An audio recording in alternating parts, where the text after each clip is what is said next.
ही recipe बघितल्यानंतर ना एकदा करून खा आणि मगच कमेंट बॉक्समध्ये येऊन सांगायला विसरू नका की कशी झाली होती. याच्यासाठी आपल्याला फ्लावर लागणार आहे. एका भांड्यामध्ये आपल्याला पाणी उकळायला ठेवायचं, याच्यामध्ये हळद मीठ घालायचं.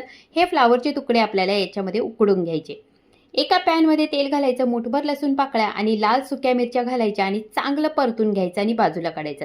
आता याच तेलामध्ये आपल्याला कट केलेला कांदा आणि टोमॅटो सुद्धा घालायचं. त्याला सुद्धा चांगला सोनेरी कलर येईपर्यंत परतून घ्यायचं आणि बाजूला काढायचं. आता बघा, जे परतून घेतलेलं मिरची आणि लसूण होती त्याच्यामध्ये थोडंसं मीठ घालायचं आणि हाताने चांगलं कुस्करून घ्यायचं. याच्यातच आपल्याला टोमॅटो आणि कांदा घालायचा. टोमॅटोच्या साली काढून टाकायच्या. आता इथे उकडून घेतलेला जो फ्लावर होता तो घालायचा. त्याला सुद्धा या सगळ्याबरोबर चांगलं कुस्करून घ्यायचं.